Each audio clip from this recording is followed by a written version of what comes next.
হলো পাথর উত্তোলন সংক্রান্ত বিষয়, পাথর এবং বালু। দ্বিতীয় হলো পরিবহনের মেয়াদ সংক্রান্ত বিষয়। এই দুটোই প্রধান বিষয়।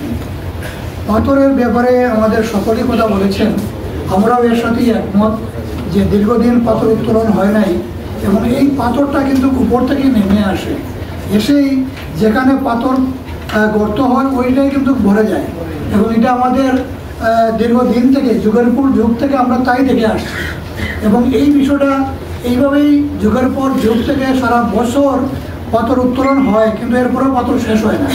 কিন্তু এই যে বিষয়টা বন্ধ করার কারণে বিগত সময় থেকে সরকারের সময় থেকে এটা বন্ধ হয়ে গিয়েছে। এখানে যে জিনিসটা আমরা দেখতে পাই যে নদীটার গতি হারিয়ে ফেলেছে। আগেকার সময়ে আমরা যখন জাফলংয়ে গিয়েছি তখন যেভাবে নৌকা দিয়ে ভ্রমণ করা যেত, এখন আর নৌকা দিয়ে ভ্রমণ করার সুযোগ নেই। এটা পুরাটা এখন চর হয়ে গেছে, একদম বরাট হয়ে গেছে। ঠিক একইভাবে বুড়াগঞ্জের নদীটাও তাই, একই ধরনের বিস্তৃত এলাকা, বরাট হয়ে এখন নদী কোথায় এটা চেনা যায় না, নদী আর আসলেই আছে কিনা। নদী তো তার নিজের সেই গতিপথটা হারিয়ে ফেলল, যার কারণে এখানে দুইটা ক্ষতির সম্মুখীন আমরা হয়েছি। একটা হলো যে সরকার রাজস্ব দিয়ে ক্ষতিগ্রস্ত হচ্ছে, শ্রমিকরা বেকার হয়ে পড়েছে, আর অন্যটা হলো পাহাড়ি ডোল যখন নেমে আসে তখন জনবসতিতে বন্যা ঢুকে পড়ে, ফসল হানি ঘটে এবং এটা দিয়ে আমরা আরও একটা নতুন করে দুর্ভোগের শিকার হই। এটা নদীর পানি নদীর দিকে যাচ্ছে না, ওটা কিন্তু জনগণের ওই বাসা বাড়িতেই ঢুকে পড়ে এবং এতে করে বড় একটা ক্ষতি হচ্ছে।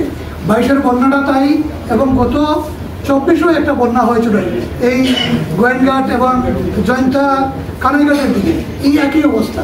এই অল্প 2-3 দিন বৃষ্টি দিয়েছে, ওরা জনপদের এখানে ডুবে দিয়েছে, একদম বাড়িঘর একদম প্লাবিত হয়ে গিয়েছে। এটা একমাত্রই কারণ যে নদীর পানি নদী আর যেতে পারে না, এগুলো উঠছে করে বিভিন্ন দিকে ঢুকে পড়ছে। এই বিষয়টাও দেখা দরকার। আর দাবি একটাই, এটা হলো যে সরকার তার নিয়মতান্ত্রিক পন্থায় বৈধভাবে এটা লিজ দিবে হোক অথবা সরকারি ব্যবস্থাপনায় হোক, যেভাবে হোক আমরা এটাই চাই পরিবেশকে অক্ষুণ্ণ রেখে এই উত্তোলনের একটা ব্যবস্থা হবে।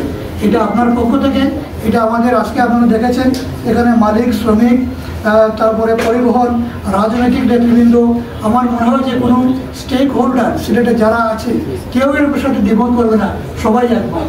এই বিষয়টা সরকারকে অনুধাবন করতে হবে, সরকারকে বুঝতে হবে এবং অন্যান্য কোয়ারি যদি সেখানে লিজ দেওয়া হয় তাহলে সিলেটেগুলো কেন দেওয়া হবে না, আমাদের এই কোয়েশনের তখন জবাব নেই।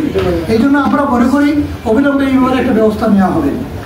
দ্বিতীয় যে বিষয়টা এসেছে যে পরিবহনের মেয়াদ সংক্রান্ত বিষয় নিয়ে, এখানে বিআরটির ঊর্ধ্বতন কর্মকর্তারা আছেন, ওনারা ব্যাখ্যা দিয়েছেন, সিএনজির ব্যাপারে কিছু কথা বলেছেন যেটা আমাদের এখানে প্রযোজ্য নয়। আমরা আশা করবো সেই ব্যাপারে আপনারা প্রযোজ্য করতে যাবেন না। আর দ্বিতীয় হলো বাস বা ট্রাকের ব্যাপারে যে 20-25 বছর, এটা আসলে হয় না। একটা গাড়ি যেও নিয়ে আসুক তার নির্দিষ্ট ব্যাংক ট্যাঙ্ক থেকে লোন করে কিস্তিতে পরিশোধ করে বিভিন্নভাবে নিয়ে আসে, এরপরে তার এটা মেরামতের ব্যবস্থা আছে, জ্বালানি আছে, নানান ধরনের খরচ। এই খরচ কিন্তু এই প্রসঙ্গে ওঠানো সম্ভবই নয়। আবার মনে হয় যে এই বিষয়টাও আমরা মনে করি যে এটা আপনার মাধ্যমে ঊর্ধ্বতন মহলের কাছে পৌঁছানো দরকার এবং বিষয়টাও পুনর্বিবেচনা করা দরকার। এবং এই আইন যদি কার্যকর করতে যান, স্বাভাবিক কারণে পরিবারের মালিকরা, শ্রমিকরা ক্ষতিগ্রস্ত হবে। আবার দেখা যাবে এই জন্য আমরা হয়তো ধর্মঘট স্ট্রাইকের দিকে যেতে হবে এবং এটা সরকারের জন্য বিব্রতকর এবং ওনাদের জন্য এটা কষ্টকর। সেই বিষয়টা যেন একটা সমাধান হয় আপনার মাধ্যমে, সেটা আমরা আশা করি। আর সর্বশেষে এটাই বলবো যে আজকের যে আয়োজন, আমরা বিশ্বাস করি এরপরে আমরা একটা রেজাল্ট পাবো এবং এর মাধ্যমে সুন্দর একটা ব্যবস্থাপনা হবে এবং জেলা প্রশাসন, বিভাগীয় প্রশাসন যৌথভাবে যেভাবে আমরা জনগণের স্বার্থ সংশ্লিষ্ট বিষয় নিয়েই আমরা কাজ করব। আমরা রাজনৈতিক নেতৃবৃন্দ যারা আছি একসাথে এই বিষয়টা নিয়েই আমরা কাজ করে থাকি। কিছু কিছু বিষয় দেখেছি জেলা প্রশাসক মহোদয়ের ব্যাপারে কিছু কথা এসেছে এখানে। যাই হোক, আমিও ব্যক্তিগতভাবে ওনার সাথে অনেক কথা বলেছি এই বিষয়গুলো নিয়ে এবং উনিও ওনার সীমাবদ্ধতার কথাটা তুলে ধরেছেন।